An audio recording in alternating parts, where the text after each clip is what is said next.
On the news at 1, President Tinubu receives APC National Chairman. Party unity and inclusivity tops discussion. Nigeria's women-focused programs get a boost with fresh presidential backing. And hope revived as women in Abuja, South Federal constituency get empowerment package.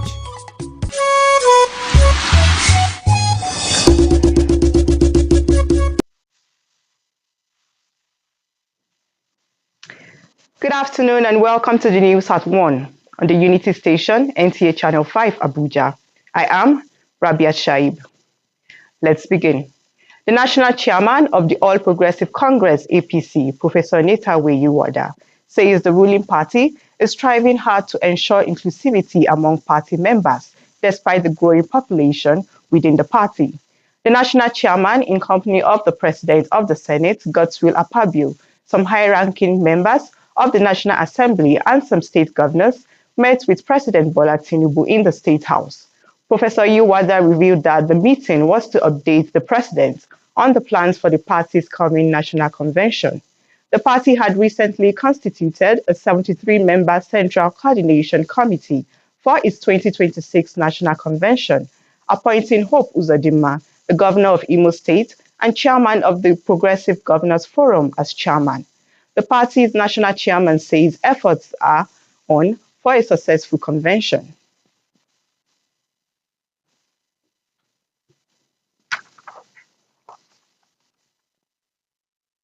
And now, Nigeria for Women's Program Scale Up has now received presidential backing in furtherance to the federal government's commitment to women's economic empowerment.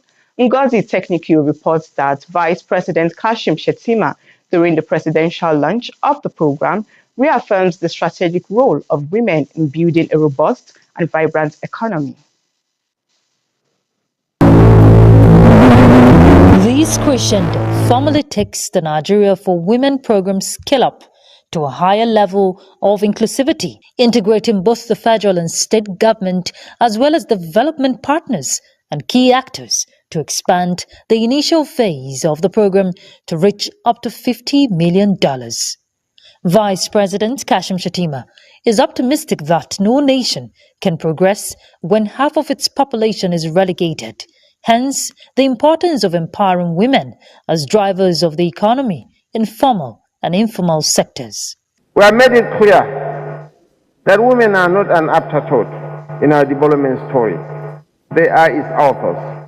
They are the backbone of family stability, the engine of community resilience, and indispensable partners in our collective ambition to build a competitive and inclusive nation. The Nigeria for Women program, alongside complementary policies and digital platforms rolled out by the Federal Ministry of Women Affairs and Social Development, reflects our resolve to entrench inclusion as a permanent feature of governance. With commitment from the Minister of Women Affairs alongside other key players, Phase 2 of the project, designed to capture more than 5 million women across the 36 states and the FCD, is sure to succeed as it aligns with the renewed hope priorities on job creation, food security, rural revitalization, and financial inclusion. Phase 1 of the Nigerian for Women project successfully met its project objectives of addressing harmful social norms and social economic support for our women. Beyond this also, it proved something very significant and powerful. The Nigeria for Women Scale Up program is a reminder that women, when supported with the right tools, access and opportunities, the impact is transformative. You've seen in much of the materials that we've been sharing, this project is designed to enhance women's economic empowerment, to be catalytic for building social capital through women's affinity groups. Exhibition of products from the 6 pilot states received accolades from the dignitaries. Women leaders across the 4 area councils of Abuja South Federal constituency have taken delivery of sewing machines donated courtesy of the Abuja South coordinator, City Boy Movement for President Bola Tinubu, Abubakar Sadiq Ahmed. Onoze Yakubu reports that this was at an event held at the Kwali Town Hall aimed at improving the welfare and well-being of the community. Stakeholders in politics present at the ceremony lauded the initiative, describing it as a laudable gesture that aligns with President Tinubu's renewed hope agenda.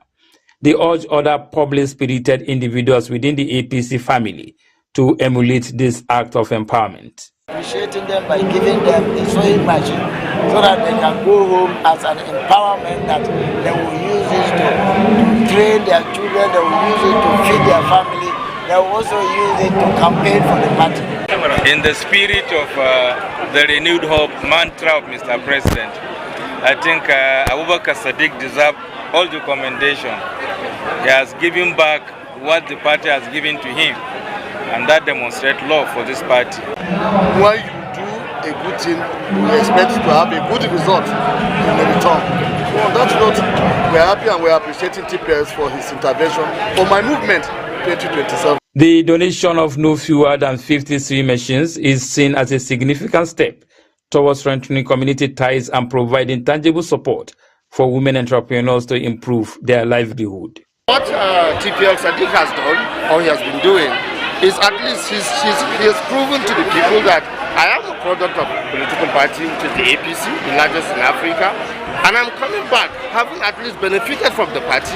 Let me come back for my people to also benefit from it, from me directly. And being politics, they said, is local, and as a local man that I am, I always believe in the trickle-down effect, and that is what we've been doing with the 6th area council. The only difference is that, you know, FCT, you don't exaggerately say what you don't know, but I know above 2,000 so far should have benefited one way or the other across the 6th area council in different time, and all of them have been aired, and most of them have outreach. They are catalogs to those programs, so that tomorrow nobody asks you that, what did you do? How did you do? Mr. President is now coming here to converse for.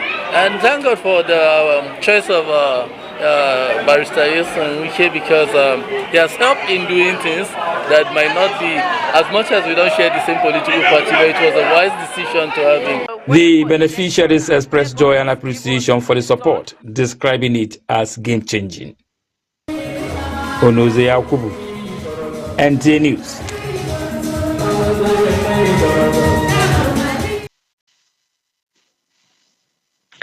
And now the Federal Capital Territory Administration will celebrate Abuja at 50 as it coincides with the 3rd anniversary of President Bola Tinubu's administration. This announcement was made by the FCT Minister Nyesom Wike during a meeting with members of the staff of the Federal Capital Development Authority. Onoze Yakubu again was there and filed this report. The FCT Golden Jubilee celebration is said to be a major event with a dedicated committee to be inaugurated soon to spearhead planning. Ahead of the festivities, a compendium detailing the nation's capital journey will be released. FCT Minister Nyesom Wike highlights President Tinubu's significant contributions to infrastructure development within the territory, stating that the president has set the pace in this regard. I wish everybody the opportunity to go to the villages where there are no roads. That's what we should be talking about. That's what we should be talking about. How do we make those in the communities to feel the impact of government? Because as far as they are concerned, where government exists, they do not know. But thank God, the support we have for the president not to open up a lot of these villages to the support of the FC. Once more, congratulations and thank you. But not to do your work if you don't do your work, so that person will do the work. The Acting Executive Secretary, Federal Capital Development Authority, Richard Yunan Adauda, discloses that the level of achievements recorded within the last 2.5 years in infrastructure development was unprecedented in the 50-year history of Abuja, with inherited projects already completed and inaugurated, with many still ongoing. I will recall, Excellency, that in 2024, during the first anniversary of the President, we commissioned about 9 projects. In 2025, during the second year anniversary, we commissioned about at least 17 projects. And the number planned for 2026 is likely to hit 50 projects, just like the 50. Its numerous projects slated for inauguration and a clear focus on sustained development, stakeholder in Abuja say is poised for further transformation. Onoze Yakubu, NTA News. Moving on to electoral matters, the Independent National Electoral Commission, INEC, has registered the Democratic Leadership Alliance and National Democratic Congress as new political parties. INEC Chairman Professor Joash Amupitan disclosed this at the quarterly consultative meeting with leaders of the political parties. Timothy Yusuf now reports. Chairman, Independent National Electoral Commission. This quarterly consultative meeting convened by INEC with the leadership of political parties is on the heels of growing public interest and anticipation surrounding the release of the timetable for the 2027 general election. This is in accordance with Section 28, subsection 1 of the Electoral Act 2022, which mandates the Commission to issue a notice of election at least 360 days before the poll. While the Assembly is currently working on amendments to the Electoral Act, the Commission has made its submission as required. 2026 will be full of electoral activities for all electoral stakeholders, of which you are key in the run-up to the 2027 general election. IPAC called on the National Assembly of Nigeria to also expedite action on the harmonization of electoral legal framework for the forthcoming general election, as time is of essence. Also on the agenda of the meeting is voter revalidation exercise, dwindling voter turnout, continuous voter registration, political parties registration, and internal party democracy. As an independent body, INEC remains neutral, but we seek to remind all political parties that cohesive and transparent leadership is essential for the health of our democracy. INEC promised to consolidate improvements in the conduct of elections beginning with the forthcoming FCT area council polls, Ekiti and Osun states off-cycle governorship elections, and the 2027 general election. Meanwhile, the Labour Party and PDP were represented by two sets of new leadership, Senator Esther Nenadi Usman as interim national chairman of Labour Party and Abdulrahman Mohammed as national caretaker committee chairman of PDP. Timothy Yusuf, NTA News.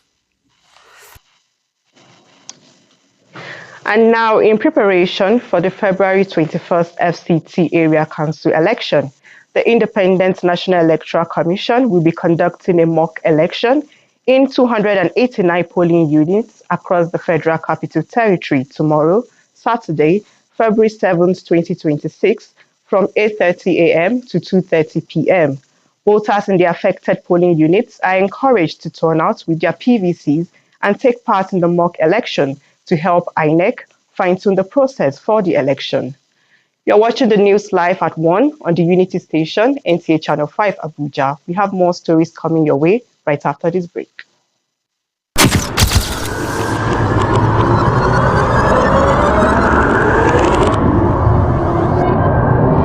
Good evening. Glad to have you join us. Thanks for joining us on Weekly News Wrap. Thank you very much for having me. And it is on that note we welcome you to today's edition of the program. I will celebrate creativity, lasting impressions. There's no book stating that this is the role for men.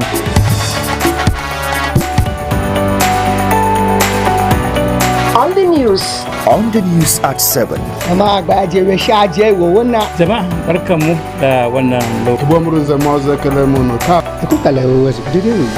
Unity Station, NTA Channel 5, Abuja. Would say have a lovely day.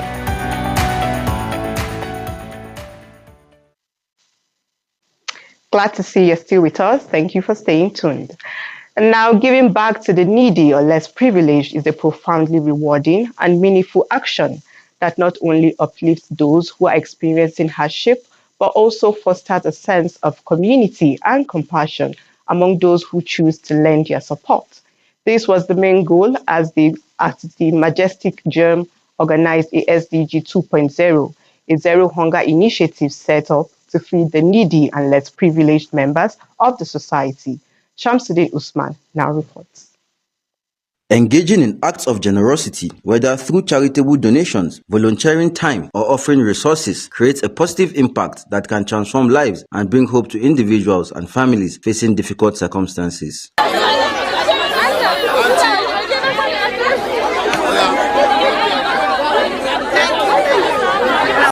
This initiative, established by Majestic Gems, a non-governmental organization committed to community service as a selfless effort, not only addresses immediate needs but also contributes to the development of a society that values empathy, kindness, and social responsibility. We are here to promote the SDG Goal 2, which is zero hunger.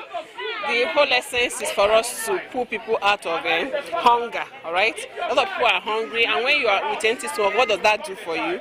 It leaves you with a lot of bad thoughts. So today we are here to just give food to them and encourage them. So also know that there are some people that value them and also want them to be part of what we are doing. During the event, Sandra Nna, the founder of Majestic Gems, stated that this initiative was created to make a positive impact on the lives of residents in the IDP camp, while also conveying to them that there are people who genuinely care about their well-being. Today we are here to do what we call street feeding.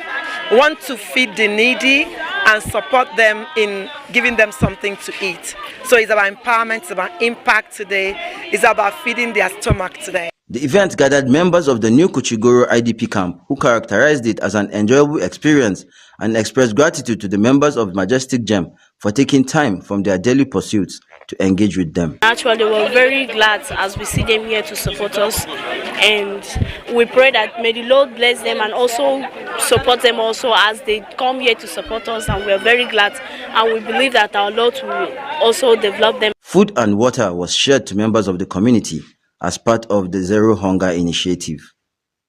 In Abuja, Shamsuddin Usman, NTA News. And on international observances, February 6th is a day set aside by the United Nations for amplifying the global voice against female genital mutilation. On this day, the world is reminded to make sustainable commitments to the girl-child freedom to her body. Charity Zaka reports on the significance of the initiative to end female genital mutilation as the world observes the day. And why do people practice FGM? Because they think it is a form of curbing the female sexuality. Female genital mutilation, FGM, is the partial or total removal or injury of the external female genital organ for non-medical reasons. According to the United Nations, ending female genital mutilation requires sustained commitment and investment. The organization estimates that treating health complications arising from FGM costs global health system about $1.4 billion annually. This raises a critical question. Why does the practice persist? Founder of Women Against Violence and Exploitation with Africa, architect Lola Ibrahim says stronger government commitment is needed. What you need to do to uphold moral or make people understand is an education. FGM has no significant positive impact to the woman's body. It mutilates that part of her, genitalia, and any form of harm to that part renders a woman incomplete. Beyond the cultural arguments, medical experts warn that female genital mutilation poses severe health risks, including excessive bleeding, infections, complications during childbirth, and long-term psychological trauma. Female genital mutilation is many. Medically, we call it FGM, female genital mutilation. The effect, there are many, but I like to use the word, it's an unending sequence of agonizing torment. The reason is, it affects you as a lady at the immediate time. It also affects in the future, and it affects psychologically. So there's an immediate effect, there is a futuristic effect, and there is a psychological effect. We have legislative help or backings that can be done to curbing this issue, because it's a worldwide issue. Many people don't know, but over 200 million females currently in the world are being mutilated or have been mutilated, and we have an increase of like 4 million every year. The lawmakers can pass laws to help curb such things. So if you're caught doing it, you go for it. Allow such. All right. Sometimes religion can come into play, culture can come into play, but like I said, it is a human violation. The Constitution of the Federal Republic of Nigeria does not have any law banning FGM. And to the best of my knowledge, somebody might correct me, I have not heard of anybody being prosecuted for practicing FGM. And we know that these things are going on. Even in urban centers, there are medical personnel that carry out what we call medicalized form of FGM. So it's not only in rural areas that they practice FGM. You'll be surprised. Even the elites practice FGM. The 2026 theme towards 2030, no end to FGM without sustained commitment and investment, reinforces the urgent need for collective action to eliminate the practice and safeguard the dignity of every girl child. Charity Zakka, NTA News. And now let's see what's trending in the world of business. On business news, FG to crash prices of farming inputs nationwide. Thanks for joining us. I am Patricia Asami Luba. Nigeria ranked as Africa's fourth largest economy in 2025, but is projected to climb to third position in 2026, according to data from International Monetary Fund, IMF. Data from the IMF's World Economic Outlook October 2025 edition, accessed via the fund's data mapper, showed Nigeria's gross domestic product, which is the GDP, at current prices stood at about $285 billion in 2025, placing it behind South Africa, Egypt, and Algeria. South Africa topped the African ranking with a GDP of about $426 billion, followed by Egypt at $349 billion, while Algeria ranked third with $288 billion. The Minister of Marine and Blue Economy, Dr. Adegboyega Oyetola, has approved the digitization of Nigeria's fish import licensing process in a landmark policy move aimed at enhancing transparency, efficiency, and regulatory oversight within the nation's fishery sector. The minister has consequently directed the Department of Fisheries and Aquaculture to expedite action towards the swift implementation of the digital platform, signaling the federal government's renewed commitment to modernizing marine administration while strengthening domestic fish production capacity. The initiative strongly aligned with President Bola Ahmed Tinubu's renewed hope agenda, which prioritizes economic diversification, food security, job creation, and institutional reforms as central pillars of national development. The Minister of Agriculture and Food Security, Senator Abubakar Kyari, has pledged to work hard towards ensuring that prices of agricultural inputs are stabilized in the country, the same way foodstuff prices were stabilized following efforts by President Bola Ahmed Tinubu's administration to tackle hunger in Nigeria. The minister made the pledge on Wednesday in Lafia, the Nasarawa state capital, while flagging off the distribution of 46 tricycles, 9 weight scales, 3 detoners, 7 petrol engines, 7 small-scale rice mills, 2 steam parboilers, among other agricultural inputs to farmers' groups drawn from across the state. And that's about it on business news for today. The main news continues in a moment. I am Patricia Asami-Luba. Thank you for your time.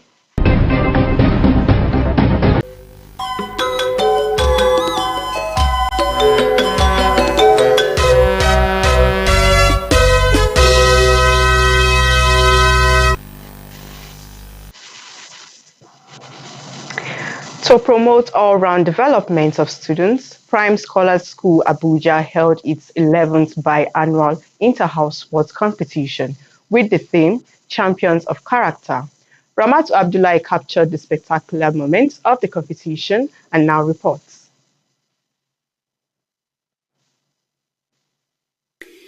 The lighting of the sports touch commenced the 11th biannual inter-house sports competition of Prime Scholar Schools, Abuja, a fun-filled event being looked forward to by the students, teachers, and parents.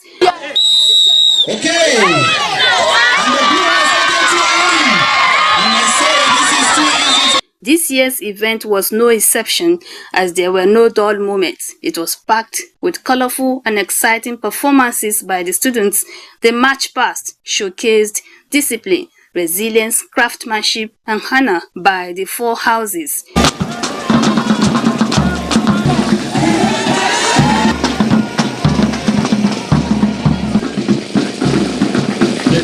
There were relay races in which both junior and senior students participated, including some invited schools.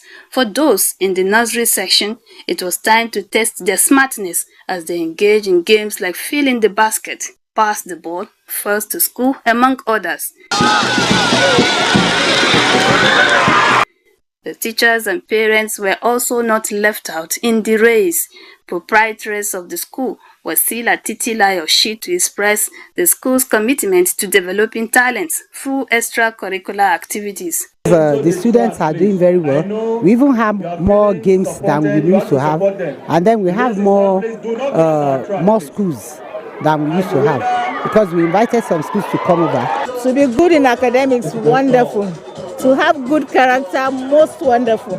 So they are going to earn both from their children, and they will reap the fruits of their labor. When you go to school, you don't just go to learn ABCD. You learn other things, social activities, and this is part of the social activities. Some parents expressed satisfaction with the level of coordination of the event and the performance of the students. It makes them to interact within themselves, meet with other of their counterparts from Kubwa and other schools that came here to participate. I would say it has been a very interesting one.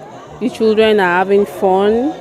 At the end of the competition, Blue House emerged overall winner with 52 points.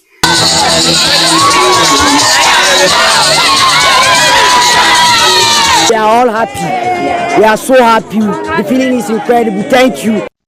For the Prime Scholar School, not just the Blue House, but every student who had participated in the competition is a winner and champion of character. Ramatu Abdullahi, NTA News. Up next, Sports Brief.